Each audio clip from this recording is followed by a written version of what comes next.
Hey guys! Oh my gosh, it's been so long. It is great to be back here with you. I would first and foremost like to apologize for my lateness of sending a video out to you all.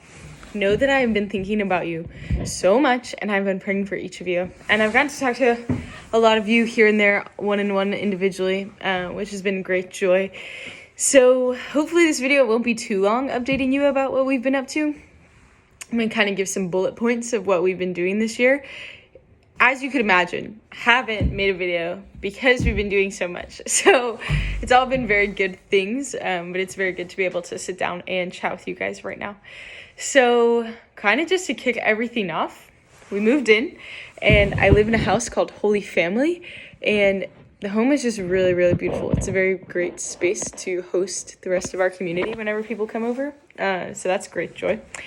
And yeah, we went on like a little women's camping trip, and then we came back in, moved in for like 2 days or so, and then immediately left for a road trip for Texas. Yeah. And so we drove all the way to Louisiana, and then from Louisiana to Texas, and we did a little training conference for youth ministers, which was really fun. Then we made the same trek back, and then about a few days later, if I'm not mistaken, we flew to Texas for what was called a Eucharistic rally in Austin. So the diocese brought us out to put on a little day retreat for about 700 middle schoolers, where we just got to talk about the reality of Jesus in the Eucharist and what that means. And it was really beautiful. There was a point where some of the students were invited up to share after we had done a certain prayer exercise. And this little sixth grader comes up and he's like, just so passionately like, this isn't something we can just say. Like, we actually have to believe this. And if we believe it, then that requires that we change our life and the way that we live. And I was like, yes, little Johnny over here just popping off. Future missionary for sure. Anyways, it was great. And we got to do some college visits while we were in the area. And so that was really fun. And then we flew back home, and the next weekend, Outreach Team had their first retreat. I didn't go on the retreat because I was celebrating one of my best friends' bachelorette weekend, which was also in Austin. So within the first month of Outreach, I went back to Texas 3 times. I guess you might say that I miss it. Anyways, it was really fun just to get to be with all of my best friends and to celebrate Lindsay. I love you. Yeah, so that was really fun. And what did we do after that? So we came back, and then we did a bunch of retreat prep for a second retreat that we were doing. Oh, we had a women's retreat, which was really exciting, really fun. We got to enter in as participants. And that was just a really beautiful and fruitful time to be able to be set aside to enter into whatever the Lord had for us that weekend. We did a formation retreat for ourselves called Life in the Spirit. And so Paul Albert, our fearless missions director, put on this retreat for us, and we had this musician come. Her name was Lily. She was really wonderful. And we just talked about what life with the Holy Spirit looks like, and listening to the way that he speaks to us and the way that we are then called to respond, and just the role of the Holy Spirit in the church, and how we the Holy Spirit is the agent of mission, and so none of this is without him. And just the invitation that is always present to be in deep relationship with the Holy Spirit, and that's where we see fruit come. So that was really good. That was fun and beautiful. And then we did some more retreat prep. And then I'm really blanking on a really big part of this. I'm trying to recall. There was a section there that we did some things. I can't remember fully what it was, though. Anywho, but then we kind of our most big excursion was this. Right before Thanksgiving, we drove to Virginia, and we did 2 day retreats. So one in Southern Virginia, and then one in more North Virginia. And those are really beautiful. There were 2 confirmation retreats with about 150 high schoolers. And just to like be real with teens and to just get to reveal to them the reality that Jesus calls them by name every day and what that means and what that looks like for them. Yeah, and just to like be a person to walk with him. And something that Sarah, our outreach team director leader, had said to us at the very beginning of the year was to never underestimate what the Lord could do in a day retreat. And because it's like, okay, Lord, there's 8 hours here. Like, what are you going to do? And to watch him move, just like to be like, okay, Lord, I believe in you. I believe that you could move a mountain, and you do move mountains. And here's 8 hours. Here you go. Do what you want. And to just like watch the fruit unfold in these teens' lives, they're like, wow, yeah, like there's like new conviction and questions that were answered, and a reality to like want to seek more. And really in a confirmation retreat, I just think that's what's necessary, because confirmation, and we say this all the time, is like confirmation is just the beginning. And so to actually not be like, okay, all right, you learn the things, you learn the gifts, you learn the fruits, there you go, you're ready. But like, no, actually, like, what does relationship with Jesus look like, and what are you actually being invited into? And that to like be the beginning part. And so for these teens to leave with a motivation of, no, this is something I want to continue to learn about and to grow in, and yeah, just like to watch a new flame ignite of, no, this is something I actually want to choose, is really beautiful. And yeah, I just really love the Lord and getting to like watch what he does so with such few hours, in my opinion. And then we drove to Ohio for an off day, got to stay with some of our board members, and we just had a really sweet time, very restful. And then from there we drove to Indianapolis, and we had quite the adventure on our drive.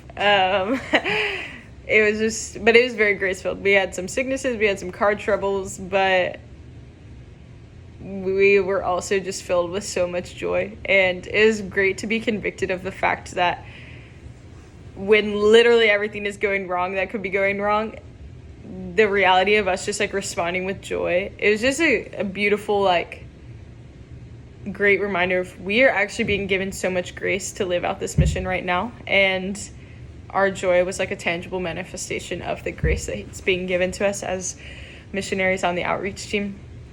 So that was really beautiful. And so we made it to Indianapolis, and we went to NCYC, which is a youth conference. It's the largest youth conference put on in the U.S. There's 12,000 teenagers there. And yo, it was insane. Just like getting to meet so many people who didn't know what Life Teen was, or who use Life Teen and have been to camp. And I saw campers from this last summer, and they were like, you look so familiar. And I was like, do you remember me telling you the rules about ropes? And they were like, yeah, you're the ropes girl. And I was like, what joy it is to be the ropes girl. But yeah, it was just really fun. And I met some girls, some teens from Hawaii who were right around the spot that I was staying at. And they like knew the parish that I was going to when I was there. And it was just really beautiful to like feel a piece of my heart from that. Just like revisit me here, and what a gift it was. Yeah, there was a bishop who gave a really fire homily. I was just like, every young person in the church needs to hear this. Everyone in the church should hear it, but really just this bishop is so for young people. It was really edifying to listen to. There were like 18 bishops there. It was really cool. Anywho, that was really beautiful. And then we drove back home. And from there, we all left for Thanksgiving break, where I got to see my family. My brother, shout out, love you. This is the first time I really got to hang out with him since he got back from Japan. And so that was just really good to be a hooligan with him and to spend a lot of quality time with my mama. Loved him. Yeah, and now we're back. Well, not really. So we came back from Thanksgiving to Georgia, and then outreach team did some more retreat prep, prepared some talks, made some banners, and then we all drove to Grand Isle, Louisiana, and that is where we find ourselves now. yeah, it's really fun. So we do a mission trip here. I don't know. Yeah, so about a few years ago, Hurricane Ida hit Grand Isle, Louisiana. It's the most southern part of Louisiana, and the island itself is 7 miles long, and at its widest point, it's a mile in width. And so it's a really small island, but the hurricane absolutely destroyed it. And so we are here to do just some home recovery, tear down all the things, but also a lot of relational ministry here on the island. And so leading Bible studies, going to the school and leading Lectio in the morning for the students, going to have lunch with the students. I'm about to do that here in a second. And yeah, just get to like love them and play games with them and be a light. And whether or not at the end of the day they like are Catholic or even Christian or care for any of the things that we stand for. I think if a teen meets a missionary and they feel loved somewhere down the line, like that seed that has been planted, that someone who loved Christ loved me, that will like spark something, and something will come of that later, no matter how later it is. And so even just to be a little tiny light in this island for these people is a great joy. And so we came here last year, and so it's beautiful just to like be able to come back and see some of the same people and to continue to like build relationship here with the islanders. Yeah, it's a great joy. I just am always reminded by Mother Teresa of how there's a Calcutta in your own backyard. And granted, Louisiana is not my backyard, but it is the US. And so just like not underestimate the reality that mission can be done anywhere and needs to be done everywhere. Yeah, so those are the updates of the happenings. The Lord is really, really faithful and really abundant. And I think overall this year, I have just felt the closeness and nearness of Him so tangibly. And it is a great joy to be on this mission. And I'm so utterly grateful for all of you praying for us, praying for me, and supporting me financially on this mission. I literally could not be doing it without you. And so it is just great joy to be able to be a part of this with you. It brings me tears. So be assured of my prayers for you. Please let me know any specific intentions that you have. And please, please, please keep praying for us and the fruitfulness of leading teens closer to Christ. I miss you all dearly. Bye.